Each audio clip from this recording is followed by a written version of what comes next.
everyone, this is Olga Yaroshevsky, and we continue the NexChange Interview series with Dr. Hans Lombardo. He's a co-founder and CMO of Blockpass, which is a company focused on developing digital identity solutions. Hey, Doc, how are you? Hi, great to be here. Thank you. Thank you.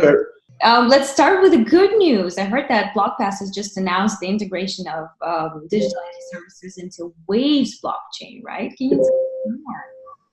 Right. Yes. We've just announced a partnership with Waves, where we are providing identification integration of our identification platform on Waves. We're truly going cross-chain, and also we will be launching a version of our pass token on Waves platform.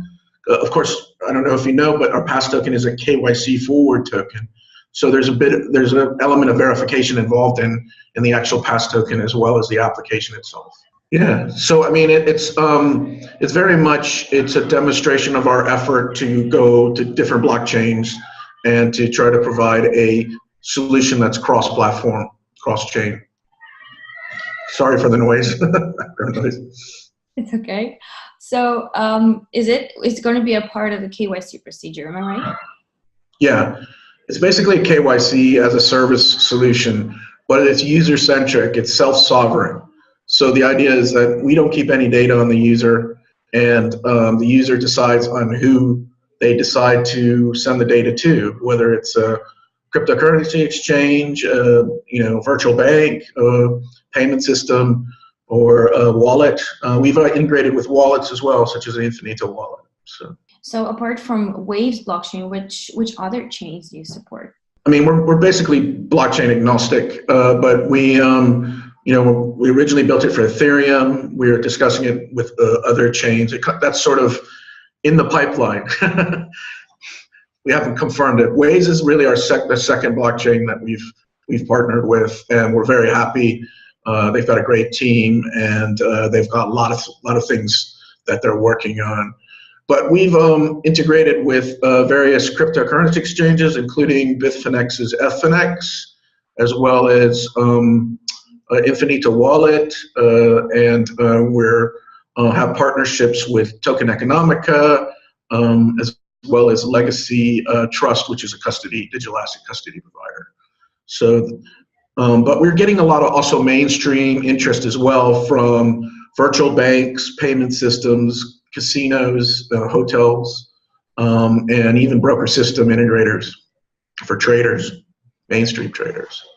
So interoperability is one of the basic features, right, of the whole digital ID systems. Is this one of the main goals, to make it interoperable like everywhere? Yes. So we have the idea is to get up to a certain point where we have a critical mass, because the Blockpass app is an application that has pre-verified users on it. So the pre-verified users that are maybe operating on one chain can go and use another chain, or on one exchange can go and use another exchange with just one button, just by selecting it. And so the idea is that they don't have to do KYC over again so many times. They're already pre-verified. So we bring that, and after a while we'll build up enough critical mass that it just becomes standard. How many users do you have right now? We've got about 10,000 users, but we need to, it'll take a while. We need to build out when we add more and more blockchains. One of the problems is that with the slowdown in the crypto markets, there was sort of a drop off in users, but we're going, going to all kinds of different merchants now. So we'll create a critical mass. You mentioned some virtual banks being interested in technology. I know that banking industry in general has taken digital IDs very seriously. Like, for example, I read an article about the Nordic region, especially in Norway and in Sweden. People are using digital identity as like every day, as using a toothbrush. Why do you think similar initiatives have not penetrated other markets in Europe or Asia, or have not experienced similar traction or similar size mass adoption? What stops people or banks from start using digital IDs? I think the issue is in the emerging, where it's finding more application is in emerging financial services. So like challenger banks, virtual banks, And the reason is that the traditional banks have issue, they're reluctant to share infrastructure. It's the same thing with blockchain and banks, right? Banks haven't gone totally to blockchain because they're not comfortable with sharing infrastructure with their competitors. Where in virtual banking, in these virtual financial services, the cost of the infrastructure is so high that they're willing to consider sharing infrastructure and having things like interoperability of digital ID. So, and I mean, if you go back and look at when R3 launched and they, signed up all these banks, and it was very hard for them to keep all those banks in this sort of consortium because, there were some banks that are leaving because they don't want to share that infrastructure. So an old traditional bank has issues with that. Although it would make sense, they would save funds and it would make it easier for the users if there's one sort of stop shop sign up, one stop shop sort of identity verification system where the user controls that identity and then is able to pick what banks and service providers that they want to sign up for. And not only banks, which brings me to my next question. Which industries do you think digital ID will disrupt the most apart from virtual banking? There is insurance. Insurance is huge. There's traditional trading, which will be basically merged with e-trading. I mean, digital securities. I think the security token market needs DID in a big way, particularly self-sovereign DID, because of the compliance requirement. In order for digital token offerings to go mainstream and become the security token offering that's accepted by regulators, you need that DID so regulated DID component. Otherwise, you can't go this sort of ICO anonymous route completely. So I think that's very important. But all these industries will benefit. I mean, DID is not only a user concept, but also a business. There's also business ID, which is a component. We're working on a product as part of Blockpass that's a business ID product, which will allow businesses to trade, set up bank accounts, trade with very quick and easy rather than this really painful KYC process. So this basically helps businesses and people to just get rid of the paperwork. How is it better than the regular ID, like my passport? Why can I just scan my passport and then send it to, I don't know, to anyone? Right. So it's in your on your phone, stored on your phone. All your data's there, and then you can easily sign up for all kinds of services. The same thing you'll be able to do that with your business ID as well. And you'll be able to set up your business ID with other people. Let's say your other directors in your business. They'll have Blockpass ID, and they will be able to sign up. A group ID, right? Yeah, right. Because you create a group ID that's all linked together, and then you'll have your documentation, such as your certificate of incorporation, your articles of association, all your corporate documents will be in there, so that you can easily. Like if you want to sign up for Revolut Bank or some virtual bank, you can log in and then send them that information, all of what they require to set up an account. I recently attended a conference on AI and smart cities, and some experts talk a lot about integration of digital ID systems into smart city systems. Do you think it's working properly now? And can you name any examples or use cases that you know of?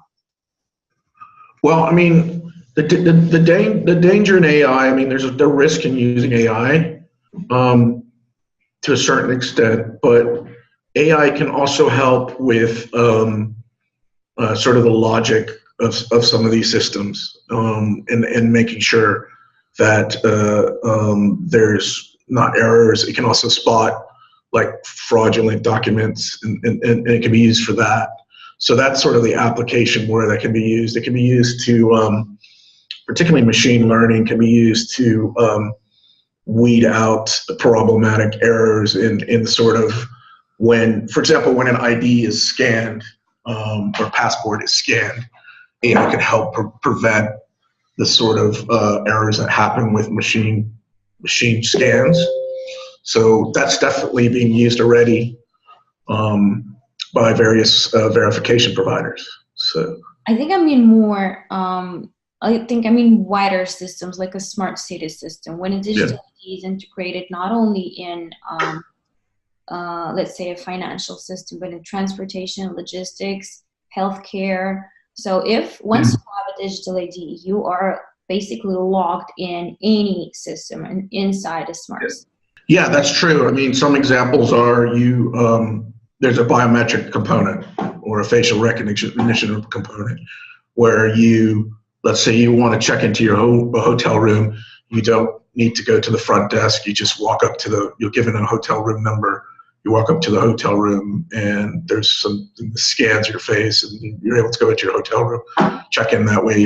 It kind of cuts down on, so you can do that on a wider scale. You can do that with offices, houses, but of course there's always the danger that biometrics can then be somehow utilized for abuse.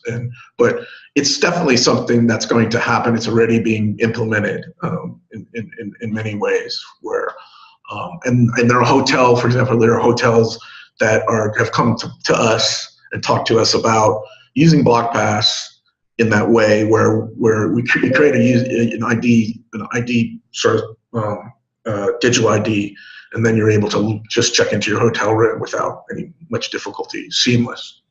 So, How does it cope with privacy then? What if I don't want to give out my data but still want to be inside the system?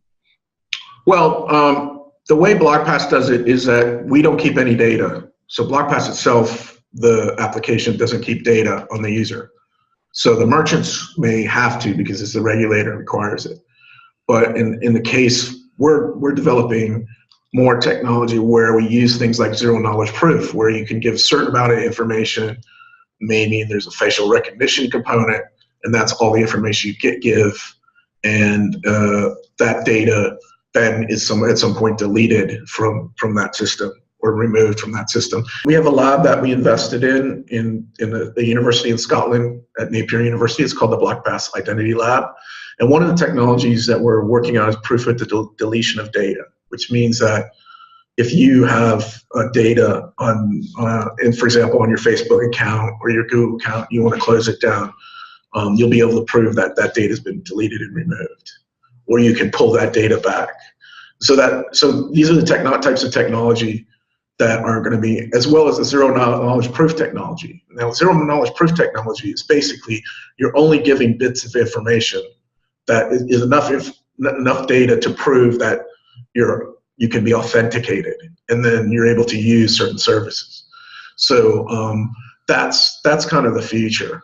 Now, whether the difficulties in educating regulators and governments that's a suitable authentication regime. Do you have a digital ID yourself? I assume you do. Yeah, I mean, I have a Blockpass ID, so is it quick. Working properly today? I mean, today, what can you do with the digital ID today? Pay for your coffee, or I don't know, make a doctor's appointment? Well, with Blockpass right now, it's only being used in cryptocurrency exchanges and things like Waves, but you can sign up and you can use it to log into sign up for your FNX account and trade, invest in token offerings. But eventually, you can use it for any kind of regulated service. So right now, Blockpass is being built for regulated services. So any kind of regulated service, whether it's investment, insurance, we're working with casino management to actually use it for gambling, because gambling is a highly regulated industry. So any kind of industry where there's regulation, we're talking to health services about using it for health professionals, where they can use the app to verify their credentials. They can store their credentials in it, and So we're also, some other industries. One is the cannabis products industry in the United States. They're very interested in the application because it's heavily regulated, and so there's a user and application for it, but as well as a merchant application for it because they're regulated, and they have to provide data on those, the consumers. So in certain markets like California. So I mean, there's huge potential for it, and particularly on the business. Sorry. Are there any obstacles from the regulators? The obstacle is, we don't keep data, and there's some regulators that want to be able to, in some countries, they want to be able to have the data. So there's always a tricky thing in working that out, working how we can keep to our philosophy is that we keep no data. We're user-centric, self-sovereign. So that's can be tricky in some markets. Some markets, it's like they love it. I mean, it's built for GDPR. So from a European context, it's actually a popular application with European Union, officials. So I mean, there's that hurdle, and then there's is very much the